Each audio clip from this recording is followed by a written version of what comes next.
Joint ventures, topic 5. Okay, few people are saying yes. All right, so just a quick little recap then. If you did watch the video, then you pretty much got the overview for investments in joint ventures.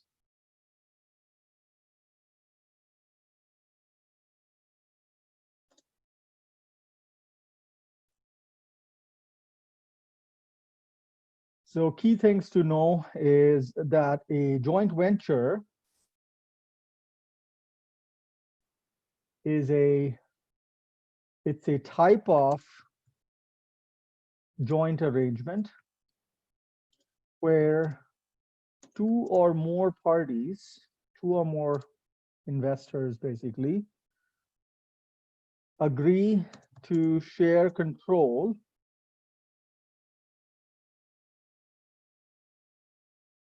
over a business in which they have an interest in the net assets. The net assets is another word for basically shareholders' equity, right?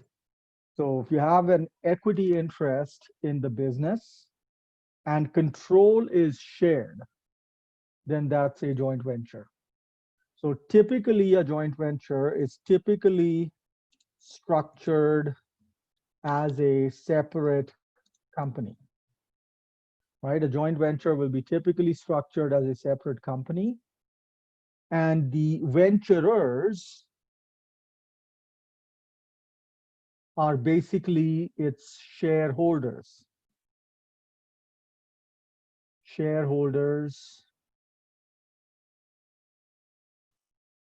in the joint venture, right? Each of the venturers owns a percentage of the equity of the joint venture. As per IAS 28, the investment in a JV must be accounted for under the equity method.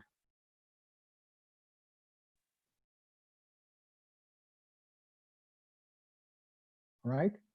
Now, as far as the venturers are concerned, the venturers may be founding or founder venturers, right? So these are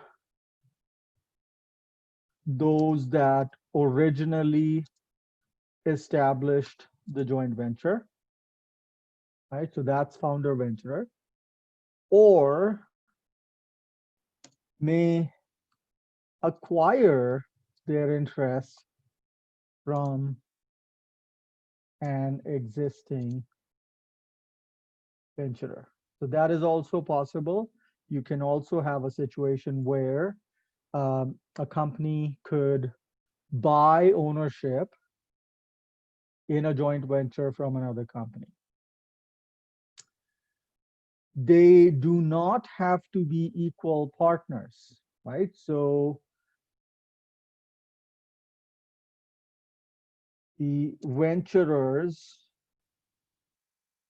share control equally, but may not own equal percentages of equity. So it is possible for a two company joint venture could be 50-50, but it could also be a 60-40 joint venture. But the company that owns 40% of the shares still has equal control, right? So that's the whole philosophy in a joint venture, that the parties share control. There is no single owner that has more muscle power than the others.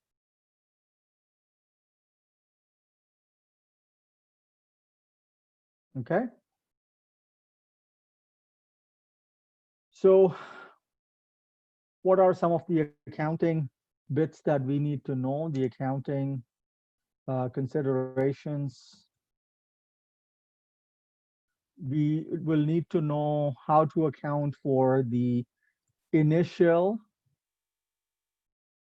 investment in the JV. So as far as the initial investment is concerned, say if we are looking at a founder joint venture, a new joint venture is formed,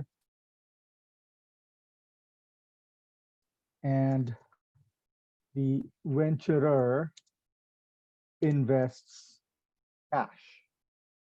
So from the point of view of the venturer, so this is all accounting from the perspective of the venturers, right? So we're not talking about the accounting in the books of the joint venture.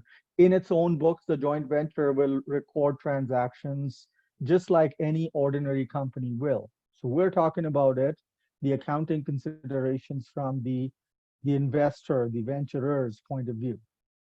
So if a new joint venture is formed and the venturer invests cash, it's just a matter of debiting. You want to debit the investment in joint venture and credit cash.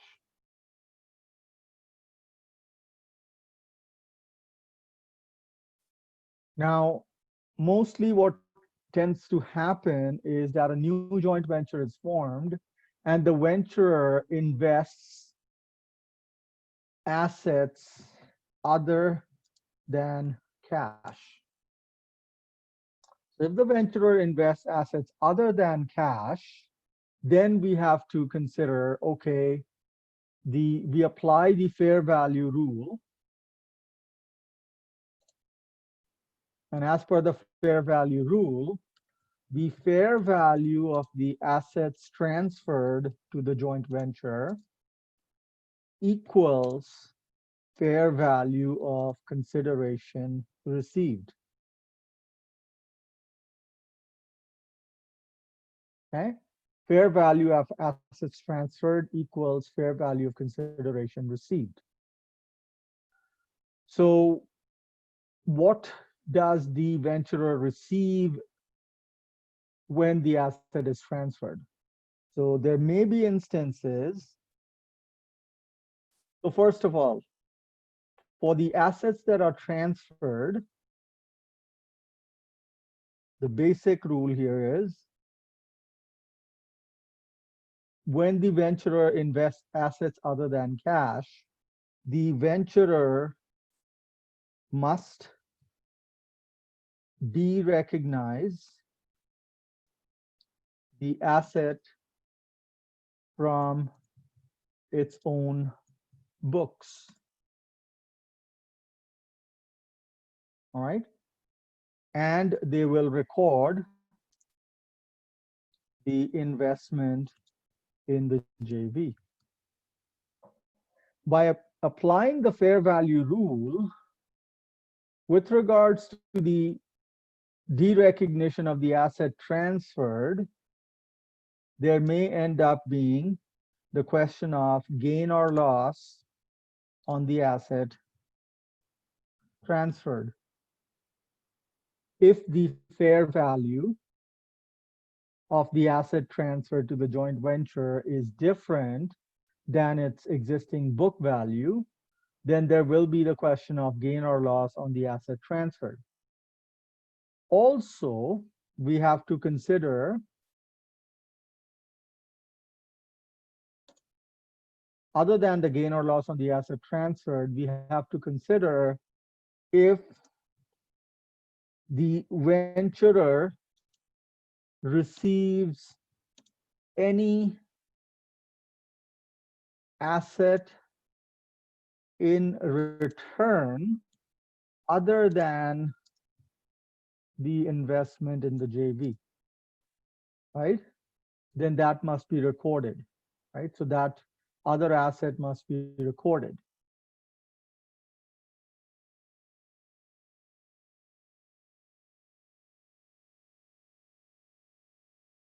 Now, when we are dealing with the gain or loss on the asset transferred,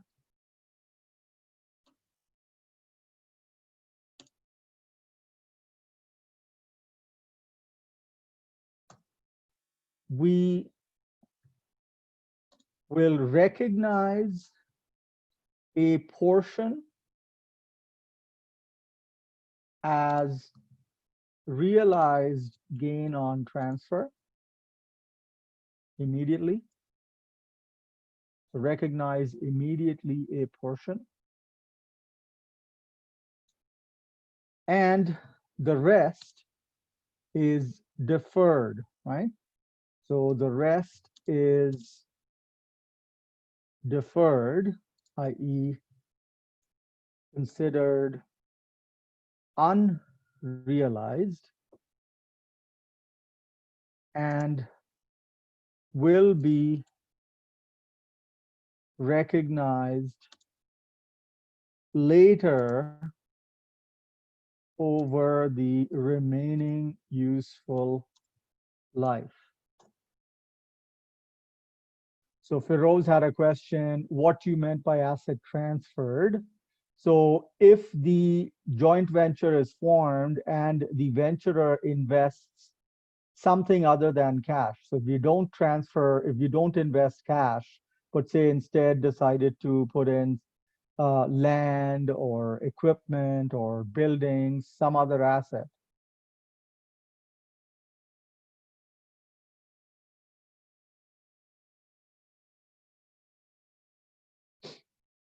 Okay. And Feroz, if you just joined in, you may want to access the file here.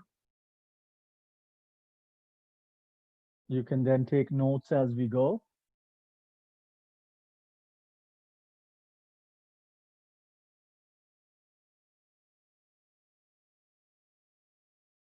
All right. So with regards to this gain or loss, the amount to be recognized immediately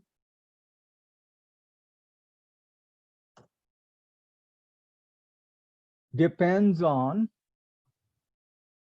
amount of gain realized and deferred depends on whether the transfer has commercial substance. Now, you guys learned about commercial substance in your first intermediate accounting course when you were learning about exchanges of assets, non-monetary exchange of assets. That's when you learned about commercial substance. Basically, commercial substance is said to exist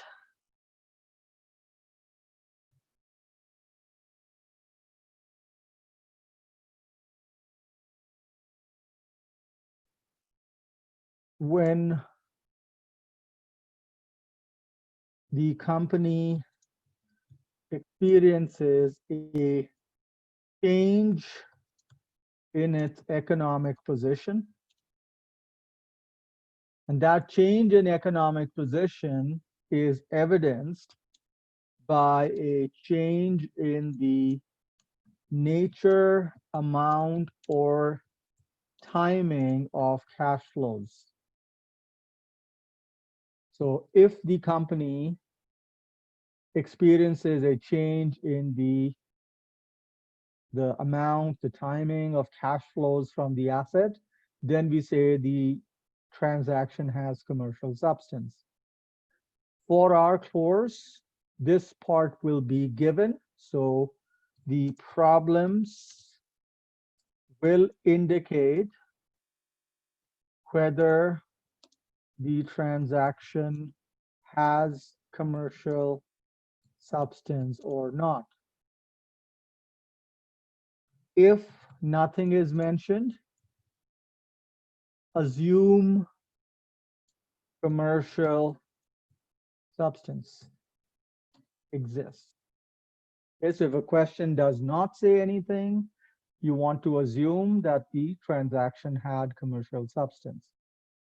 It's only when you're explicitly told that the transaction does not have commercial substance that that you will need to know what to do in that case.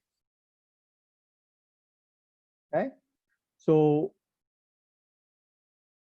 if commercial substance exists, then the amount of gain to be recognized immediately is equal to total gain times the other venturer's share. So if we own 30%, then the other venturers will own 70% of the joint venture. 70% of the total gain on transfer is considered to be realized right away. That is, the remainder will be deferred.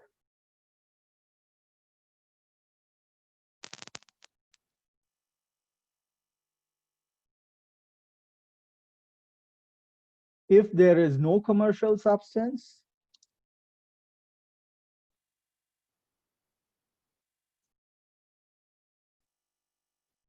in that case, the amount of gain to be recognized immediately depends on whether the venturer got any assets other than the investment in the JV. So the calculation in that case is total gain times any other assets received. So other assets received divided by fair value of the asset transferred. Okay.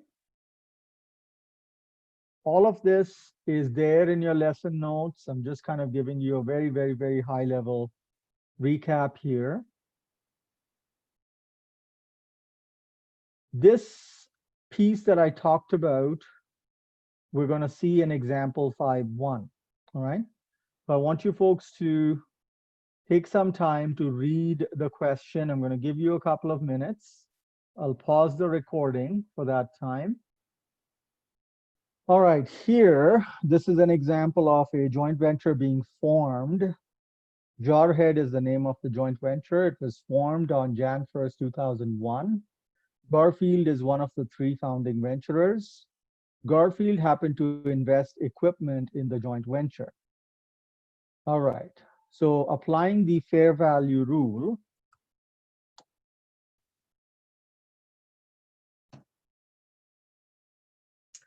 the fair value of the equipment transferred,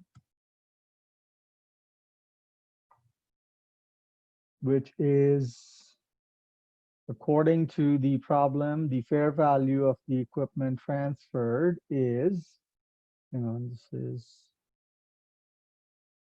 too big. Maybe this is good.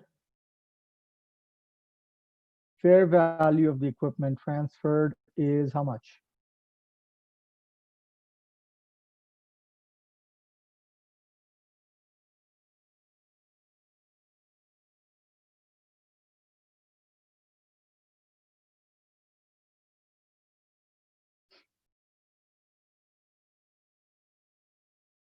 Hugo, you want to read the question again?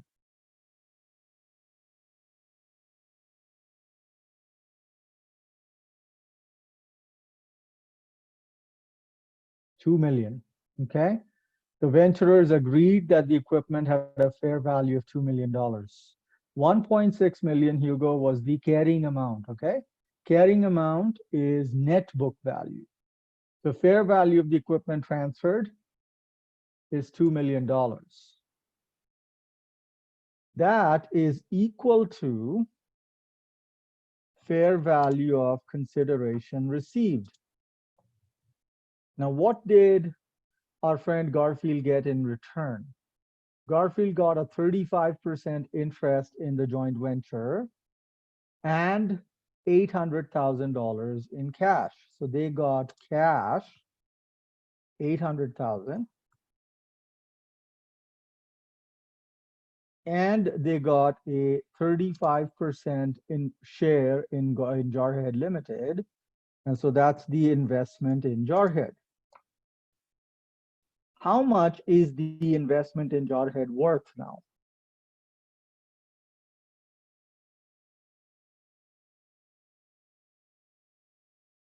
If fair value of the equipment transferred 2 million is equal to fair value of consideration received. And the consideration that is being received by Garfield is made up of two pieces. They got cash of $800,000 and they got a 35% share in Jarhead. How much is the investment in Jarhead worth?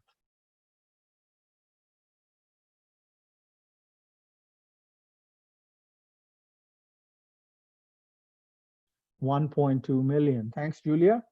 That is indeed the case. If 2 million is the fair value of the equipment transferred, that 2 million fair value of equipment transferred is equal to fair value of consideration received. So fair value of consideration received should also be 2 million. That 2 million, if it includes 800,000 received in cash, then the investment in Jarhead has a dollar amount of $1.2 million. Okay? That's the first thing to remember. Second thing, the fair value of the equipment transferred is $2 million, but what about the book value? So first of all, what was the original cost of the equipment transferred?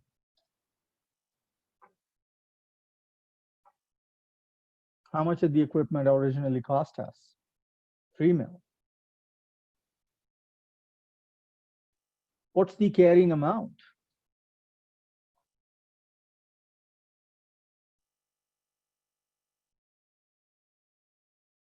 $1.6 mil.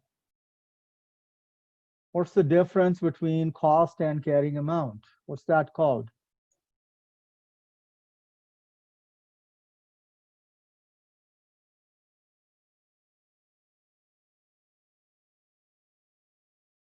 Cost minus net book value. What is that called?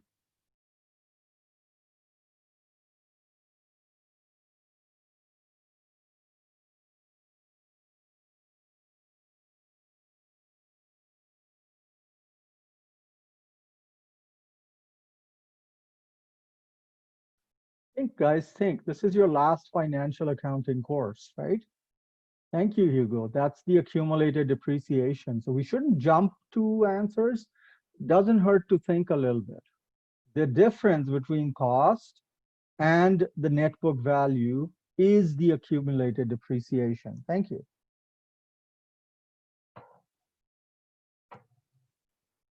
We need these moving pieces. When we de-recognize the equipment, we not only credit the equipment for its cash, the cost amount, but we also need to debit the accumulated depreciation, right? So we're trying to go through those calculations.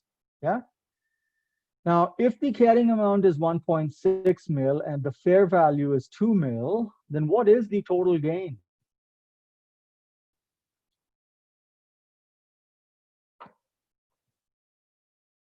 $400,000. The fair value minus the carrying amount, 400,000. This 400,000 needs to be split between two parts. There's the amount that will be recorded as realized immediately, and there's a portion that will be deferred. And the calculation of those amounts depends on whether there's commercial substance or not. In the first part, part A, we're asked to assume that there's no commercial substance. Part A, assuming no commercial substance, the amount of the gain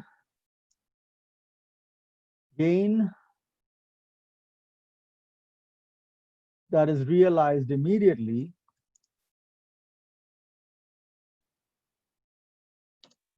is, go back, take a look. If there is no commercial substance, the gain that is realized immediately is calculated by taking the total amount of the gain, right? So let's do that. Total amount of the gain, 400,000 times other assets received. So other than the investment. So what is Garfield getting other than the 35% share in Jarhead?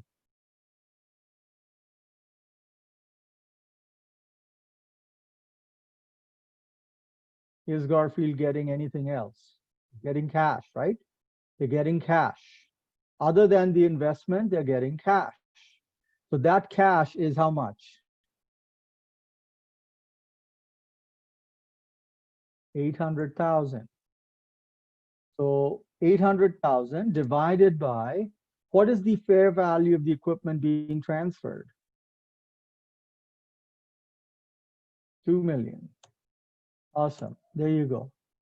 So the amount of the gain that will be realized immediately is 400,000 times the cash divided by total fair value, 160,000. That will be the amount of gain that is realized immediately. So how much of the gain will be deferred?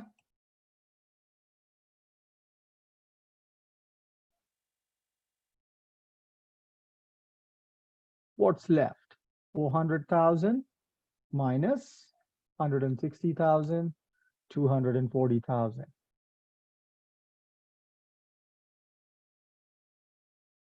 Okay, that makes sense.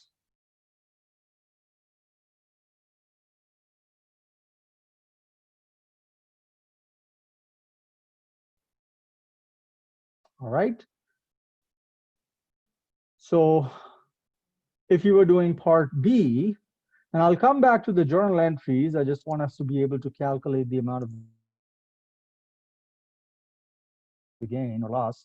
Part B is assuming commercial substance. There is commercial substance in the transaction. Then the gain that is realized immediately is basically the total gain times the other venturer's share.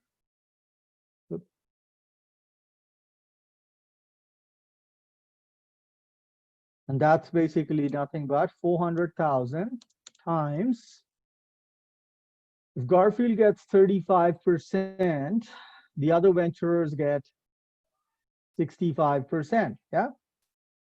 So 65% of 400,000,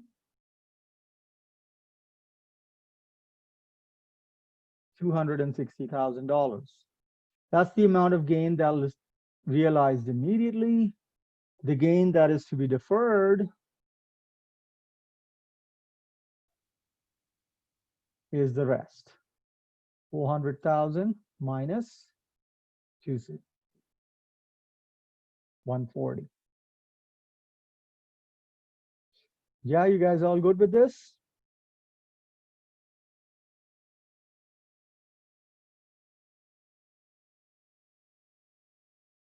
All right, awesome. So now let's take a look at the journal entries that they'll record. So this would be an entry on Jan 1st, 2001. And these are all in the books of Garfield.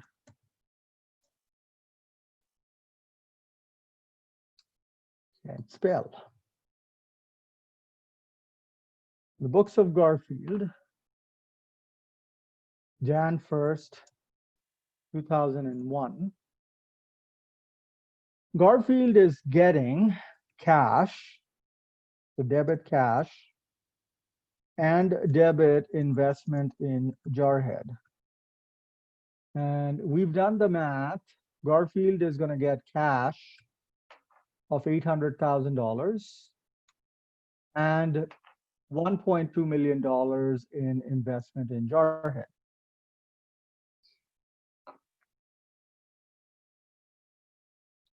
What is Garfield giving up on? Garfield is giving up on equipment which has an original cost of $3 million and has accumulated depreciation of 1.4 million.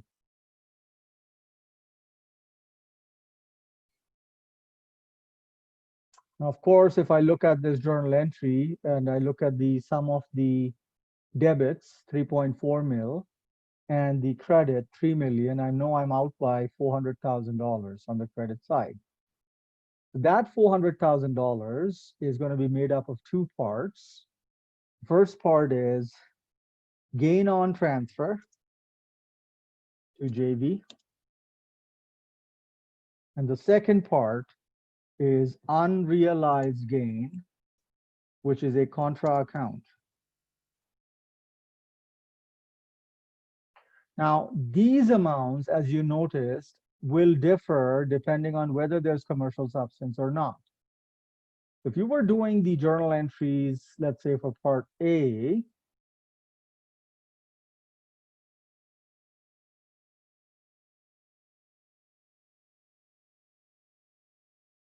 part A said no commercial substance.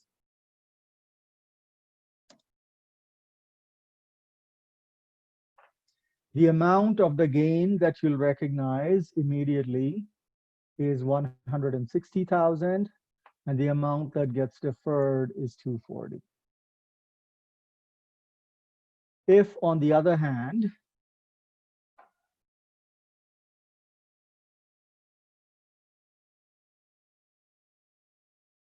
you say there's commercial substance,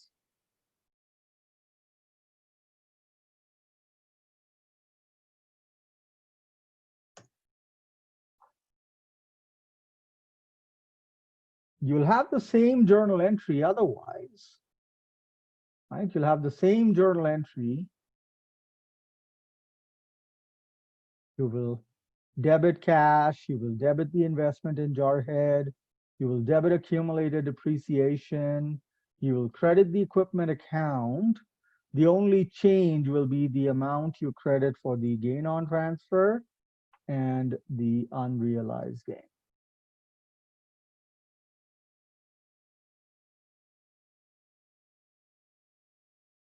Okay, does that make sense? You go to recognize consideration received. We got cash and the investment in Jarhead. De-recognize the asset, so get it off the books. Credit the equipment at cost. Debit the accumulated depreciation. The difference is the total gain. Of that total gain, a portion is realized immediately, so credit gain on transfer, and the portion that is considered not realized is recorded as unrealized gain, and it acts as a contra account.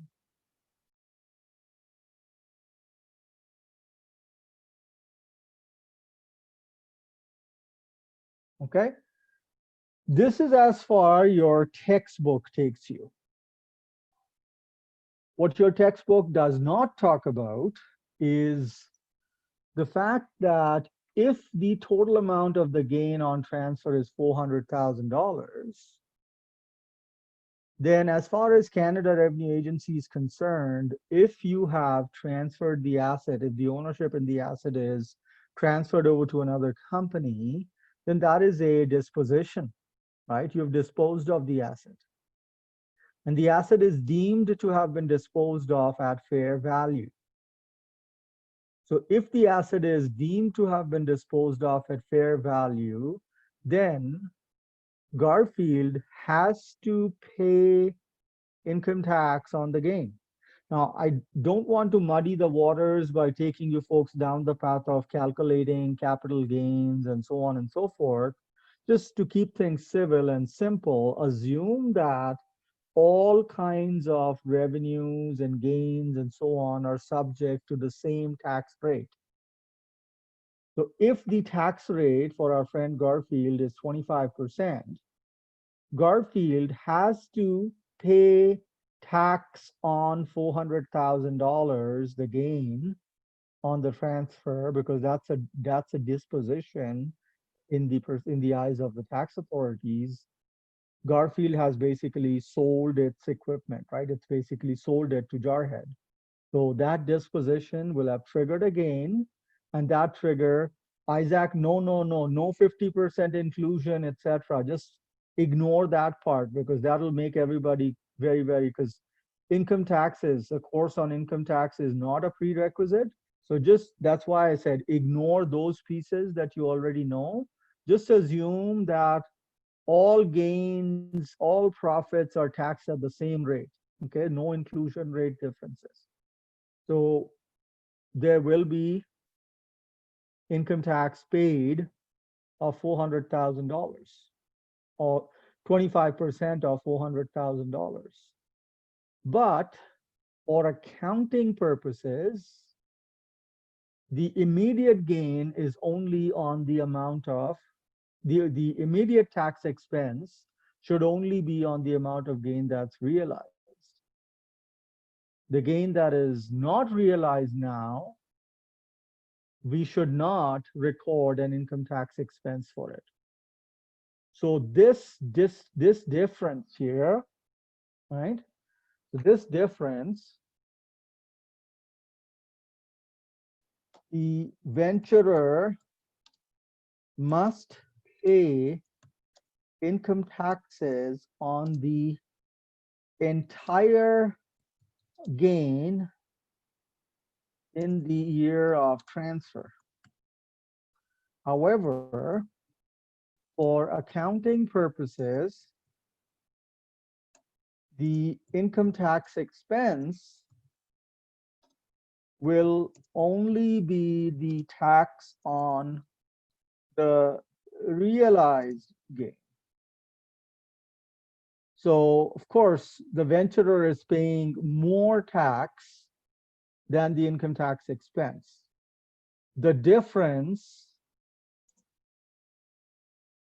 which is basically the tax on the deferred gain, is a deferred tax asset.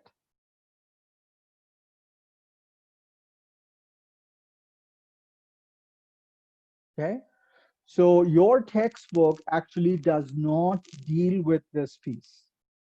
The fact that there is a tax impact resulting from the transfer. For CPA Canada, this piece must be covered. All right, so I can't help the fact that your textbook does not talk about this piece. CPA Canada expects that this is covered. All right, and I happen to be the subject matter expert for CPA Canada. I know what their expectations are. So I am going to cover that piece. Is that okay with you?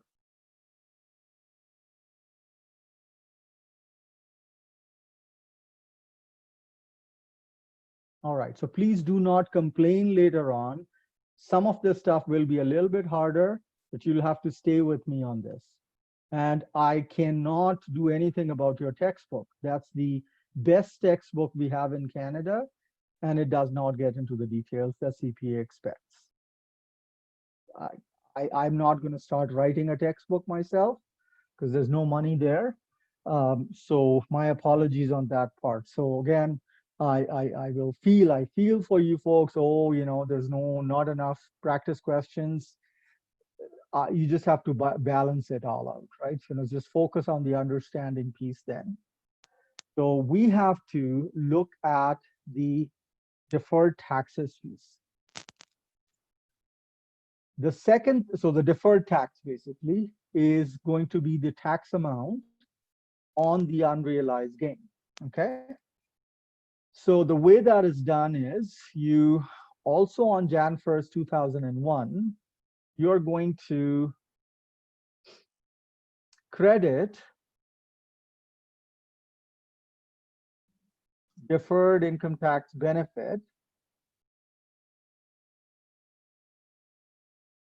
income tax benefit, and this is the deferred portion. So the amount of the deferred income tax benefit is going to be the tax on the unrealized gain. So unrealized gain was 240,000. Our tax rate is 25%. Okay, so income tax benefit works out to $60,000. Instead of debiting the deferred tax asset separately, though, we will debit the unrealized gain contra. Okay, so debit the unrealized gain by the amount of the tax.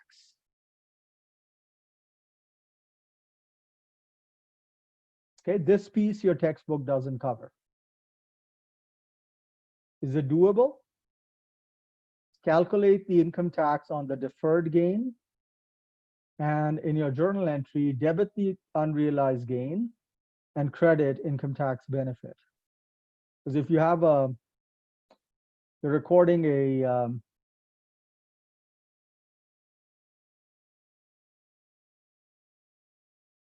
no, hang on, my bad.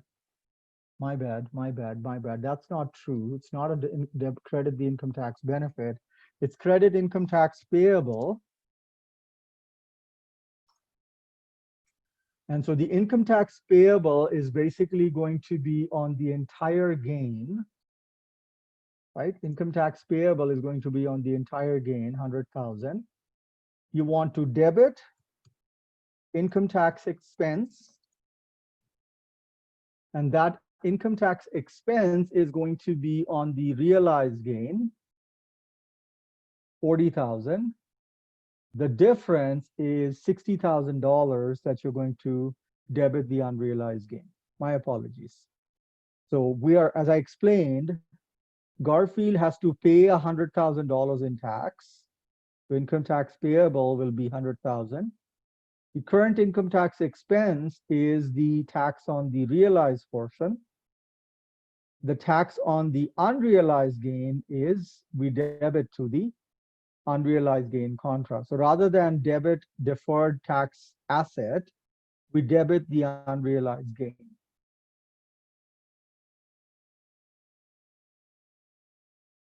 Okay, are we good with that?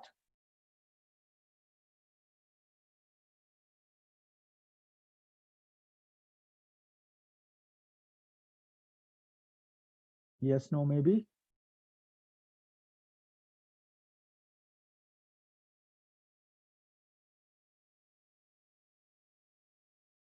Okay, so help me out then. If there is commercial substance, how much will I credit the income tax payable for?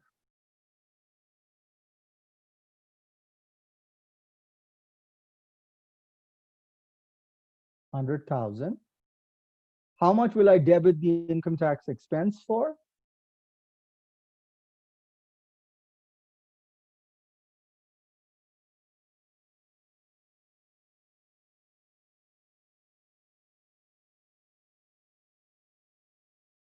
So current income tax expense will be the tax on the realized gain on transfer. So the gain on 260,000, which is 65,000. And then the difference is the unrealized gain.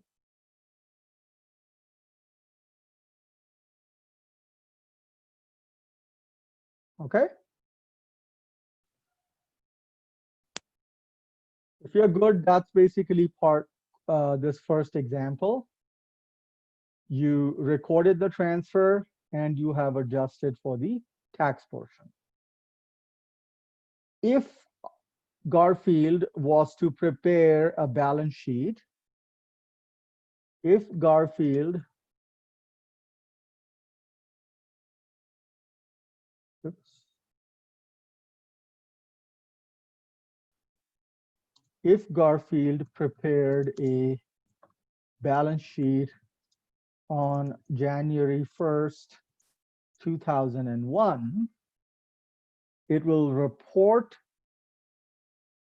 report the investment under long-term investments. Under long-term investments, it'll report investment in Jarhead. Now, what is the investment in Jarhead? 1.2 million. And the unrealized gain contra acts as a contra account to the investment. So subtract unrealized gain contra. Now, how much is the balance of unrealized gain? If you assume there is no commercial substance, what's the balance in the unrealized gain?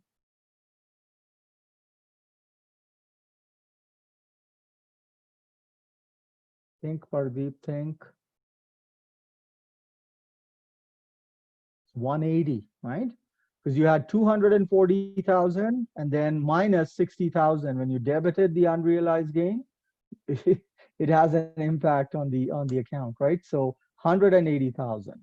So net amount that is reported for the investment is $1,020,000.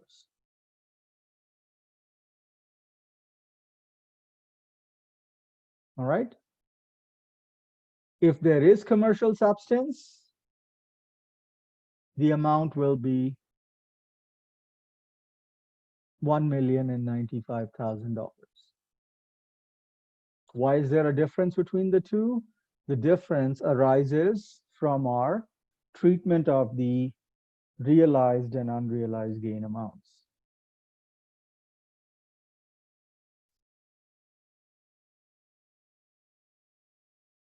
Is that okay?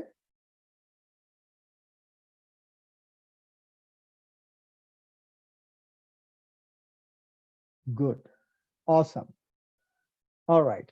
I'm going to pause recording now, and I will invite you folks to digest this a little bit and then read up example 5.2. You should be able to get to example 5.2, read it up before I take it together. So I want you to digest this, go through this.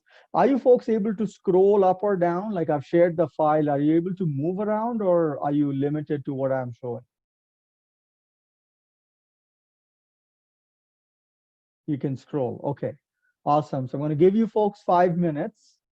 All right. I'm going to give you folks 5 minutes to think about what we just did and also read up example 5.2.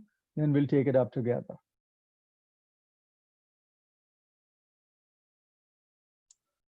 Okay. So here, it's a continuation of, in facts in example 5.1, typos. I just can't seem to get over. And we're asked to continue with the strand where the transfer of equipment to Jarhead possesses commercial substance, okay? You're given information about what happened during 2001 and 2002. And the requirement is to figure out the amounts that Garfield would report in relation to its investment in Jarhead on its statement of comprehensive income and its statement of financial position for 2001 and 2002. So I'm going to first set up the answer, and then we'll talk about a little bit about how we get to the final numbers. So Garfield Corp will, on its statement of comprehensive income, the year ended December 31st, 2001 and 2002. What will they report related to this investment?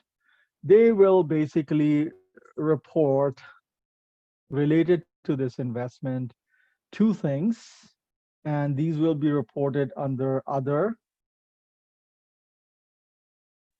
revenues and expenses. They will report, number one, the investment income from the joint venture, and they will report an amount for realized gain on transfer to the joint venture. Okay, so investment income and a gain on transfer to the joint venture.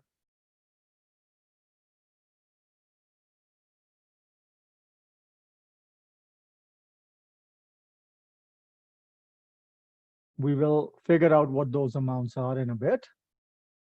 Now, as far as the balance sheet is concerned, Garfield Corp, on its statement of financial position,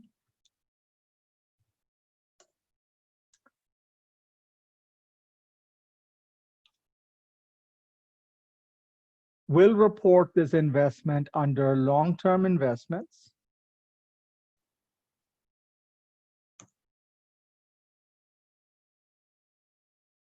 And they will report, as we mentioned, they will report the investment in Jarhead minus the unrealized gain contra. And we'll determine what those amounts should be. This is basically a blank template, okay? It's basically a blank template for the amounts that will be reported in 2001 and 2002. Now let's get to the calculations, and they're also asking for journal entries that Garfield will record for its investment in Jarhead. So we'll do that as well. First of all, let me talk a little bit about the journal entries.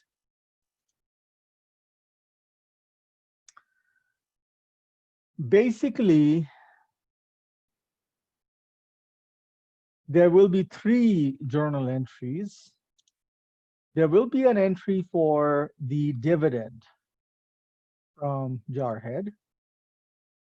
Remember, we will be using the equity method here. So the dividend from Jarhead will, under the equity method, will result in the investment account going down. So in each of the 2 years, Jarhead paid a dividend, right? Paid a dividend, which means Garfield will have received the dividend, right? So debit cash and credit investment in Jarhead. In 2001, the amount of the dividend will be how much? Jarhead paid a total dividend of 100,000. What percentage of that is owned by our friend Garfield?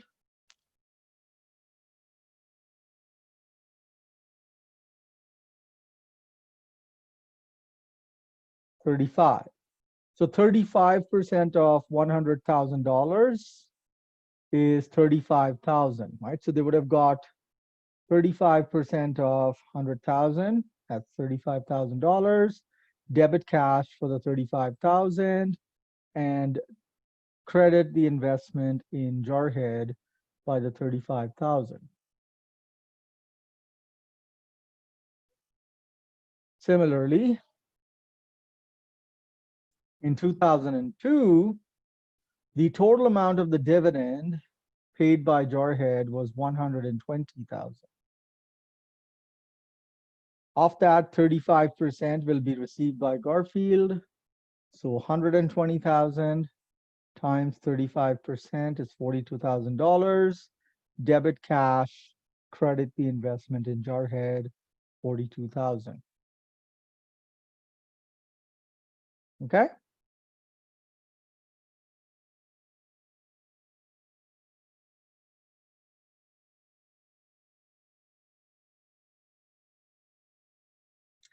Second bit, the second journal entry that Garfield will record related to its investment is to record the investment income.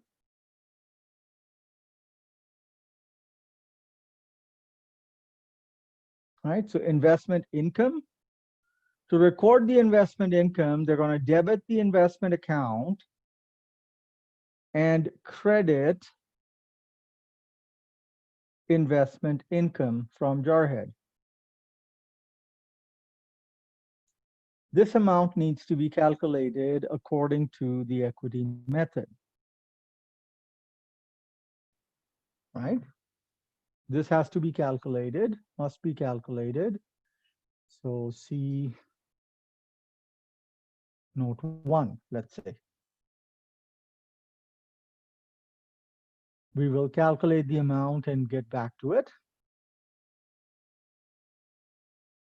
The third entry that Jarhead will record or Garfield will record is for the realized gain on transfer. A portion of the gain on transfer. Remember, we had deferred a certain amount of the gain on transfer, the contra account.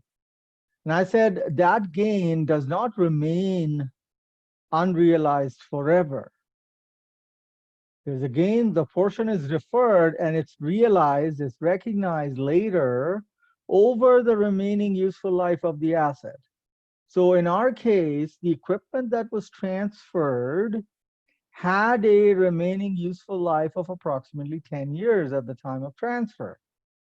So whatever is the amount of the deferred gain, it will get realized over 10 years. Yeah. So here, $180,000, as you can see, $180,000.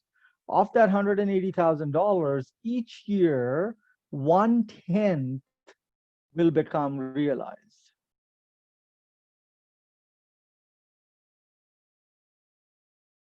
Okay, 1/10 will become realized. And that 1/10, as it becomes realized, so as the contra, so what happens if the contra asset account goes down? What will happen as a result? If the contra asset goes down, will something happen to the investment account, the investment in Jarhead?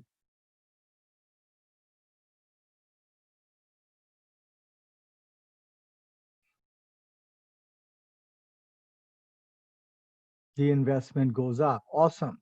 You have to keep that in mind. As a result of the contra asset going down, the investment account will go up. So that's part of what I'm getting at. So we will debit the investment in Jarhead. And if there is commercial substance, we're talking about this guy here. So if there is commercial substance, then we're dealing with 105,000 of the total unrealized gain. Over 10 years, each year, what amount of this gain will become realized?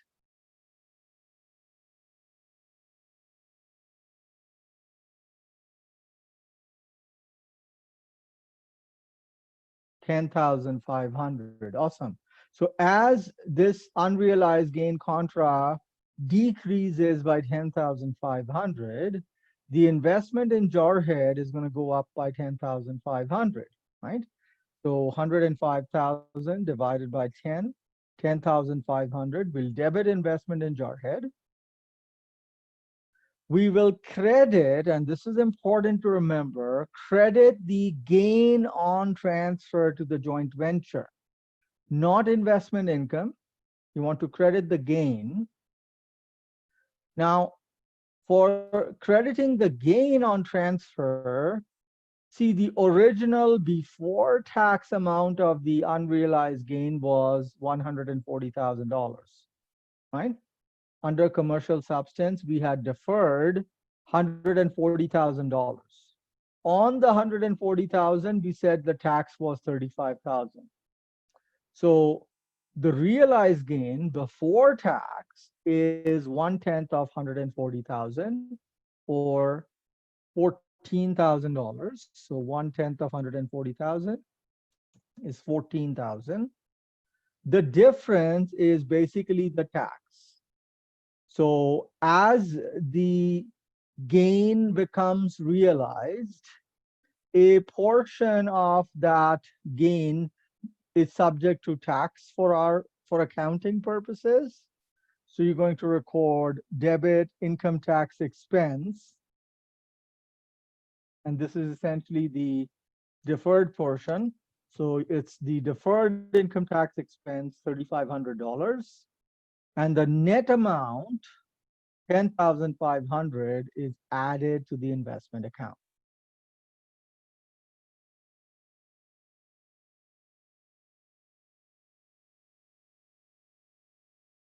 Okay? So in 2001, that happens. And in 2002, the same thing happens. The investment account will go up by 10,500. The before tax realized gain is $14,000. And there is an income tax expense resulting from that gain. 25% of 14,000 is $3,500, and it will be shown as a deferred income tax expense.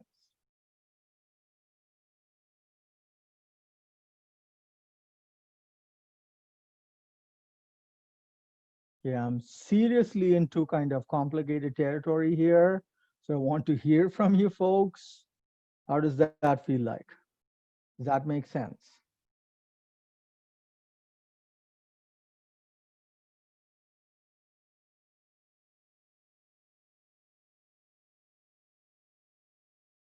Okay, if everybody good? Okay, so then the only piece that's left missing is the investment in Jarhead. So if I kind of go back and I go, okay, gain on transfer, I have every year $14,000 as the gain on transfer. Figured that out. To figure how much the investment income is, I need to do some calculation. And that is going to have an impact on this other guy as well. So I have to wait until I do the calculation of the investment income. So are we ready?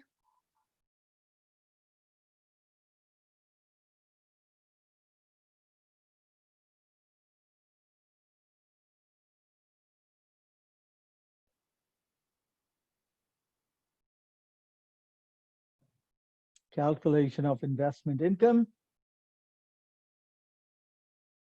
Okay, so here,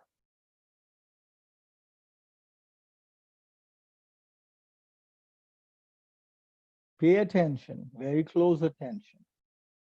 The calculation is going to be initially based on Jarhead's net income for the year. So for the year 2001, Jarhead's net income is 400,000. That's our starting point. Jarhead recorded net income 400,000.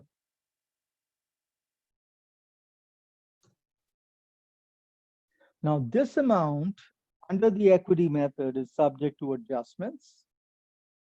So what are the adjustments?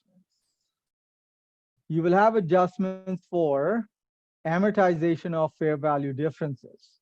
Well, there's no fair value differences here because Garfield is the founding venturer.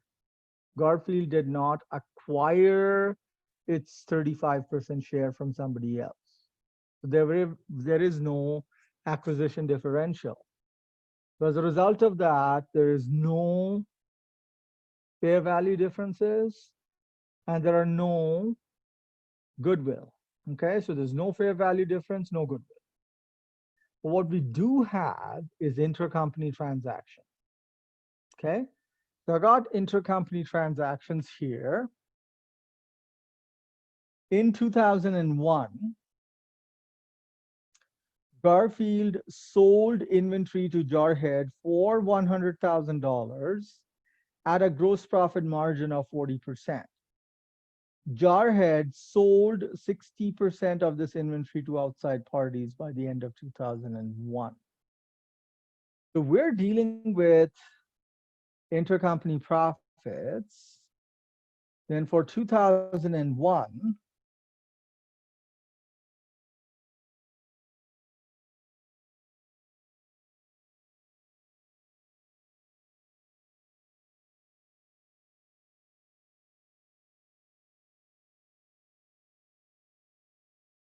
for 2001,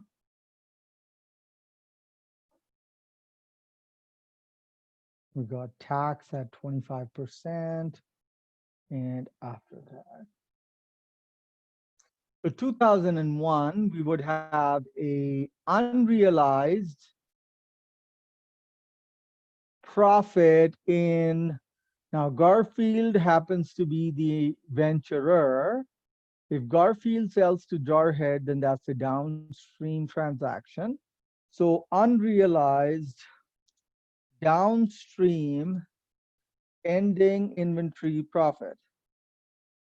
Okay, so we're going to have an unrealized downstream ending inventory profit.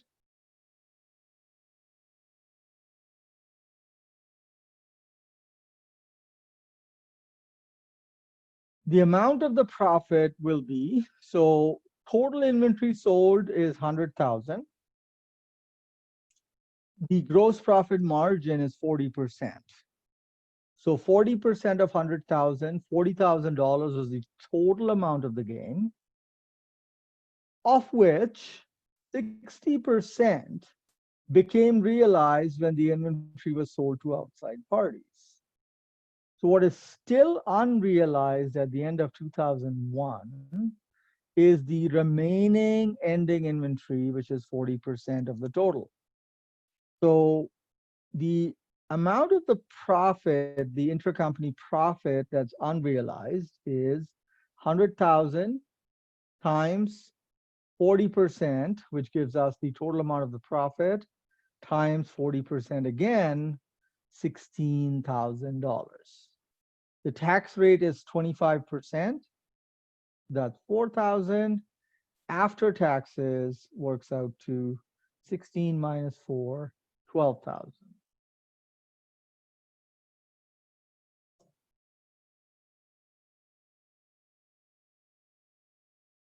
And the other intercompany profit that existed in 2001 is in 2001, Jarhead sold land with a book value of $200,000 to Garfield for $250,000. So we have an unrealized upstream, because Jarhead was the seller, upstream land gain.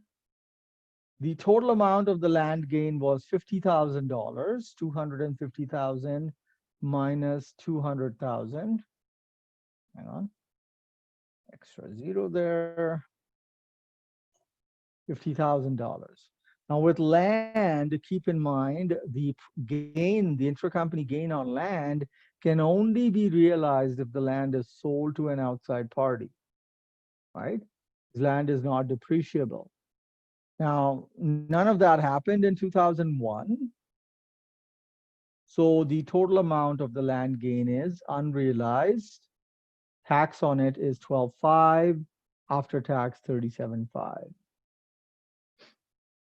So Feroz, we are looking at the amount of the unrealized profit. So we say intercompany profits become realized when the asset is sold to outside parties or is depreciated. So with inventory, there's no question of depreciation, but inventory is sold to outside parties, yeah? So total amount of inventory sold in 2001 was $100,000. The gross profit margin was 40%. So the total amount of the profit was $40,000. We said, okay, this $40,000 profit is unrealized until the inventory is sold to outside parties. So of the inventory, 60% was sold to outside parties. So that 60% got realized. What remains unrealized is 40%. Okay? Good. Awesome. So for 2001, there's two intercompany transactions that we have to worry about. There's the downstream inventory profit, and there's the upstream land gain. So we'll say 400,000, that's great. For the adjustments, we want to take the unrealized downstream ending inventory profit, and we want to take the unrealized upstream land gain. Now, we're making adjustments to net income, which is an after-tax concept, right? Net income is an after-tax affair. So if you make any adjustments to net income, you got to make adjustments using after-tax amounts. Secondly, if you're saying that this ending inventory profit is unrealized, it's not real, it's make believe, if you will, then this $400,000, the adjustment that you must make for this make believe profit is to hold it back. Okay, you want to hold back the profit. When saying this profit is not realized, so I can't include it in my investment income. So if I can't include it, I must, by definition, exclude it. To exclude something, what must you do?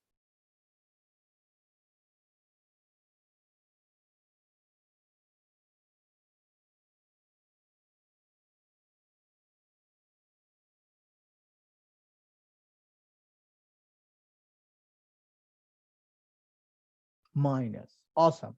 So you want to go ahead and minus the after-tax amount, okay? Because you're adjusting net income. So when you're adjusting net income, you must use after-tax amounts. So minus $12,000. Similarly, for the unrealized land gain, you will minus $37,500. All right. So we now get Jarhead's adjusted net income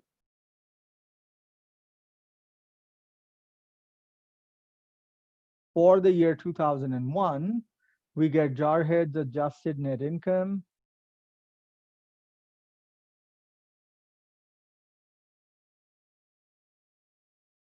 $350,500.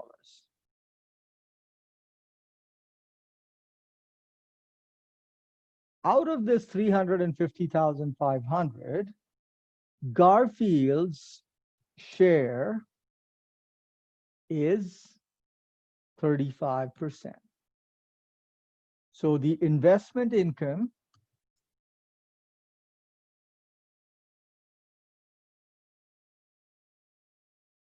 for the year 2001 happens to be 35% of 350,500, 122,670.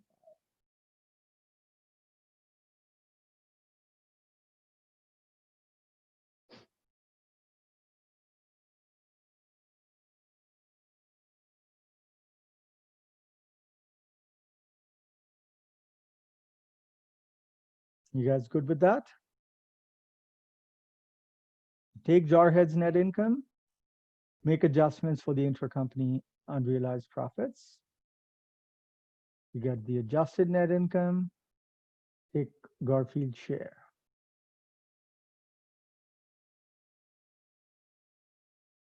That's basically what we learned in topic 4 as well, the investments in associates.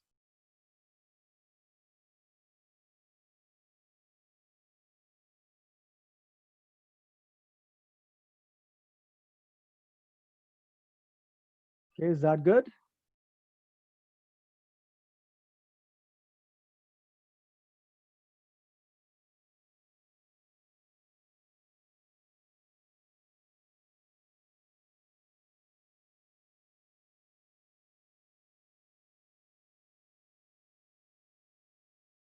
Awesome. So if you got that, then you can go ahead and complete the journal entry for 2001. Debit the investment in Jarhead, 122,675. Credit investment income, 122.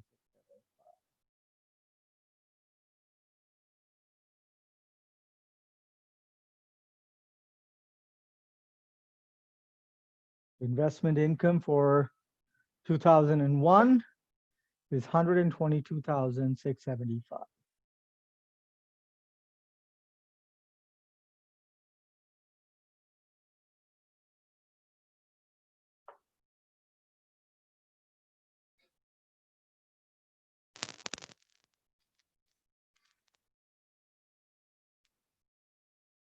That good?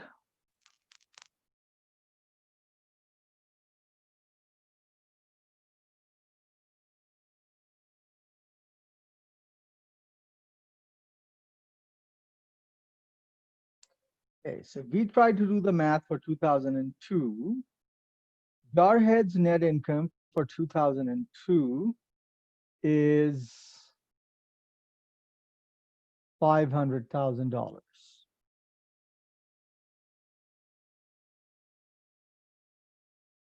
To this, you're going to make adjustments.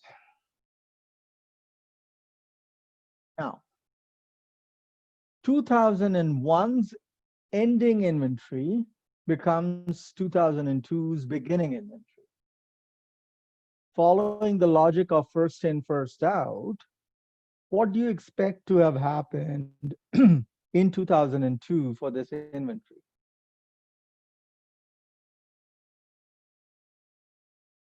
Like, what do companies typically do with inventory? Sold. All right. So if the inventory gets sold, Hugo, what's the result on the intercompany profit? The inventory is sold. What happens to the intercompany profit? It's realized. Exactly. So now what we must do is the last year's ending inventory profit becomes realized in the current year. So you want to add. So you want to add $12,000 of last year's ending inventory profit. All right. For the land, the only way the land gain gets realized is if the land were sold to an outside party. So we're going to wait on that. Let's see what happens in 2002.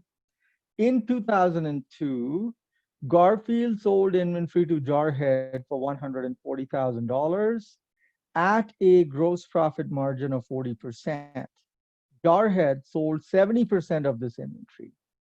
So again, we're going to have an unrealized downstream ending inventory profit for 2002.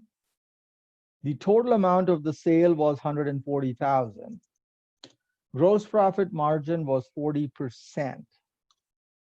Now, of the total amount of the inventory, 70% was sold to outside parties. What remains unsold is 30%. So if you did the math, 140,000 times 40% times 30%, that's $16,800. That's before taxes. So calculate the tax on it, 25%, 4,200, and you get $12,600 as the after-tax amount of the profit. Also, in 2002, Garfield sold half of the land that it had bought from Jarhead to a third party. So out of this unrealized land gain, right? So the unrealized land gain, so the intercompany, the upstream land gain in 2002, the unrealized balance on January 1st, 2002 was 50,000. Out of that 50,000 realized in 2002, we sold half the land, half the gain got realized. So half of 50,000 got realized. Okay. So it totally depends on how much of the land is sold to outside parties. If if 1/3 of the land was sold to outside parties, then 1/3 of the gain would have been realized. 25% was sold, then 25% of the gain is realized. Doesn't matter how much the land is sold to the outside party for, because that is already captured in Garfield's separate company income statement. We're concerned with the intercompany profit amount, and that the amount that gets realized depends on how much of the parcel of the land is sold. If all of the land had been sold, then all of the intracompany gain will have become realized. Okay? So since it said half the land was sold, half the gain is realized. So at the end of 2002, you still have a balance of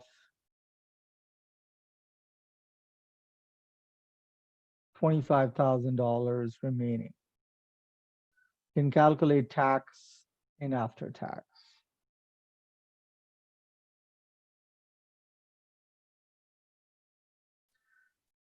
We are concerned with this guy here, right? What happened in the year 2002? So we're going to pick up on the amount that is realized in 2002. So out of the land gain, what happened in 2002 is a portion of the land gain got realized. Because the gain got realized, you want to add. So realized upstream land gain, add 18,750. And then for the unrealized downstream ending inventory, you want to subtract 12,600. So three adjustments in 2002 here.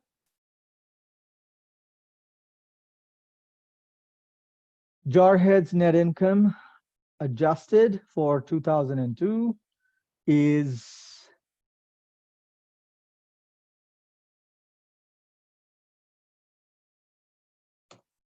$518,150. Garfield's share is 30%.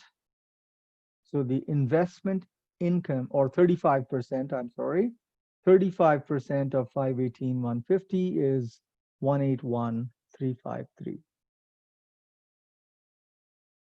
For 2002, our investment income is 181,353.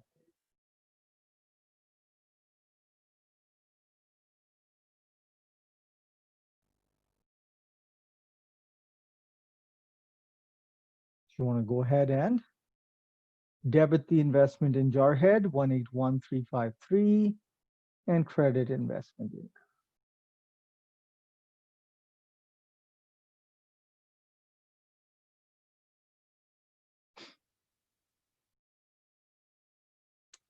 Yeah, we good on that?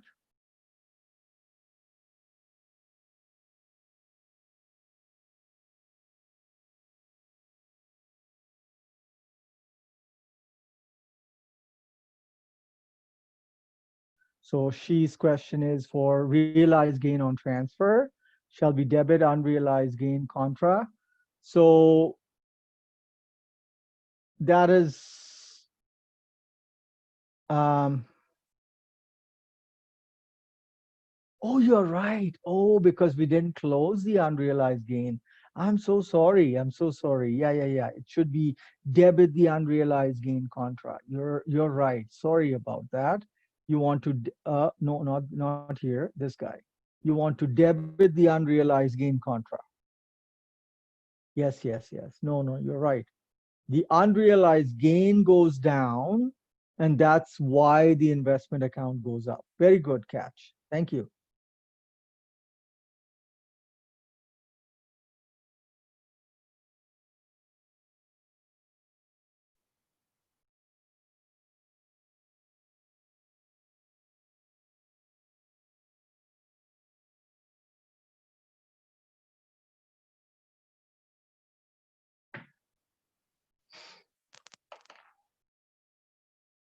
How are we doing so far, folks?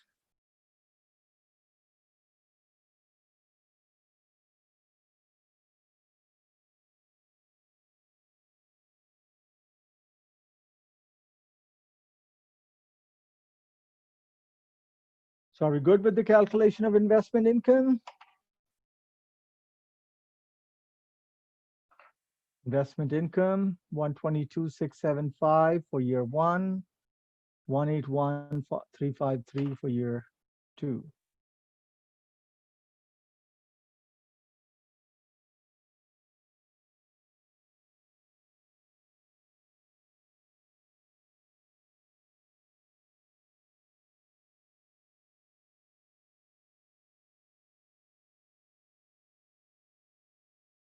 Actually, this is not completely true. We still have a little bit more.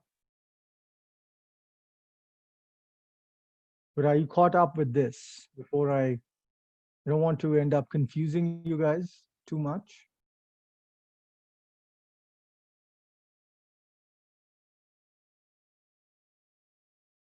So let me ask you this. The calculation for the investment income, is that understood? Because that's pretty much on the same lines as we learned for topic 4.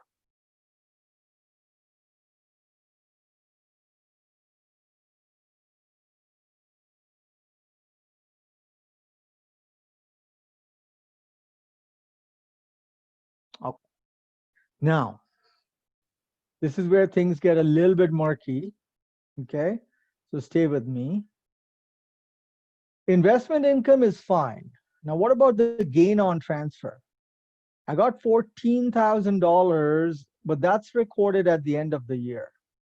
Am I forgetting the fact that I also have a gain on transfer from the beginning of the year on Jan 1st?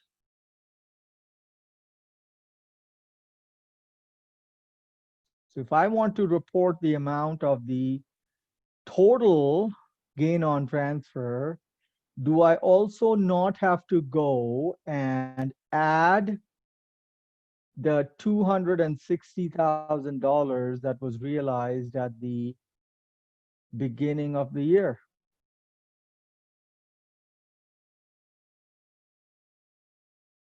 So total gain that is realized for 2001 is not only 14,000 at the end of the year, but also 260 from the beginning.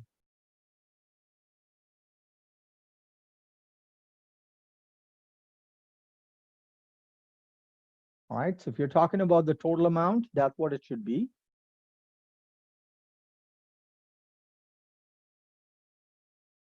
$274,000 for 2001.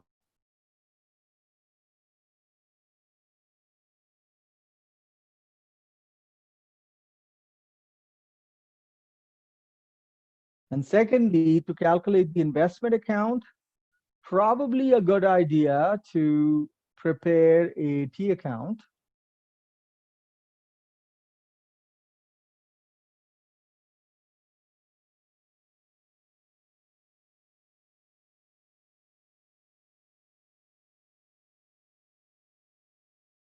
Investment in Jarhead.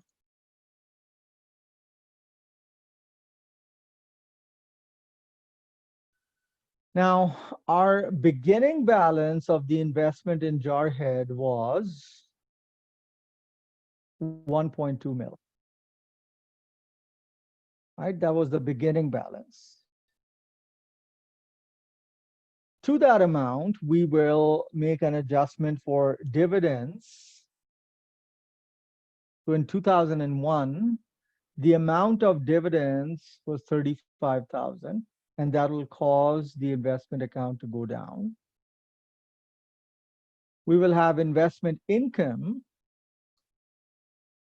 and that will cause the investment account to go up. So at the end of the first year, the balance on December 31st, year 1,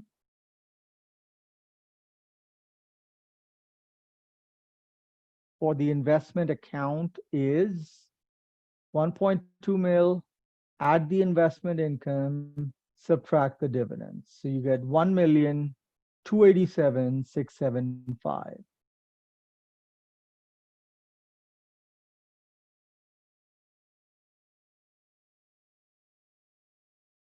Similarly, if you make a T account for the unrealized gain,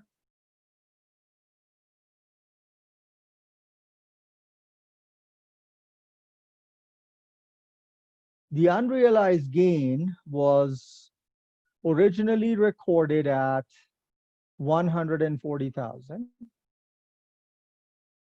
We credited it by the deferred tax of 35,000. So we had a beginning balance of 105,000 as a result. During the year, what have we done? We have debited the unrealized gain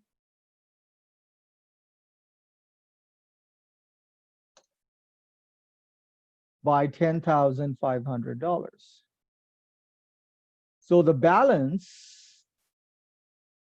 on December 31st, 2001 for the unrealized gain will be 140,000 minus 35,000 for the deferred tax minus 10,500, the amount that got realized in the current year.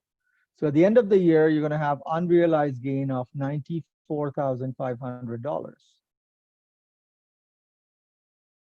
The net amount of the investment is 1193175.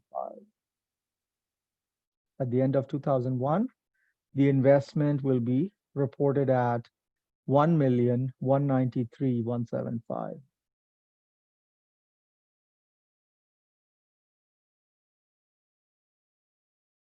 You guys good with this?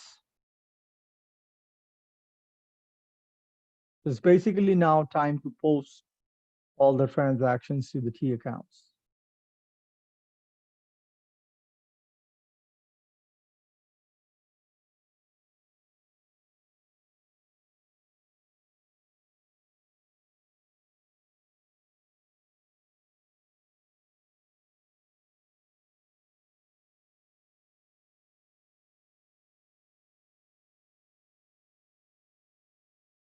Do you guys want to try doing the 2002 calculations? Like what should be the amounts for 2002?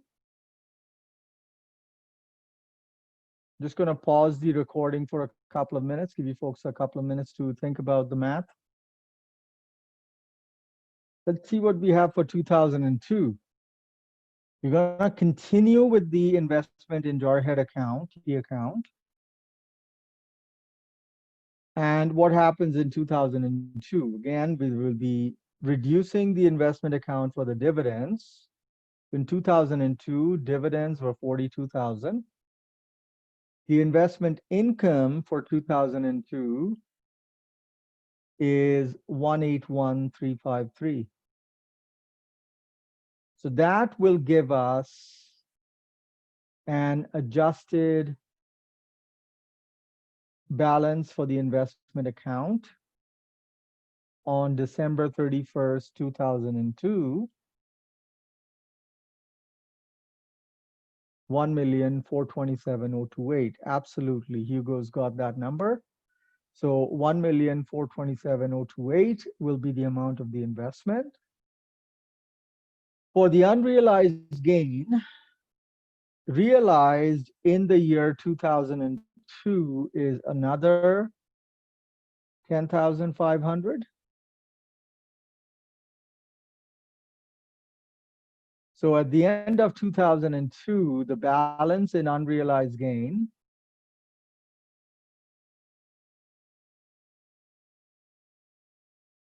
will drop even further from 94,500. It'll drop to $84,000. And so the investment account and the balance sheet for 2002 is reported at 1,343,028.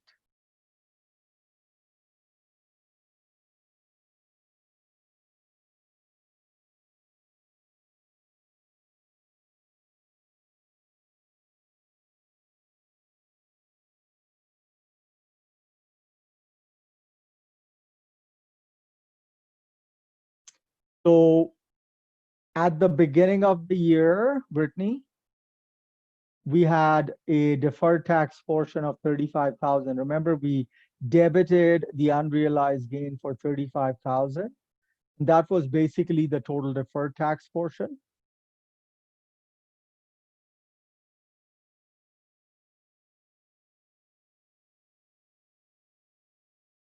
Remember, the unrealized gain was 140,000 minus 35,000.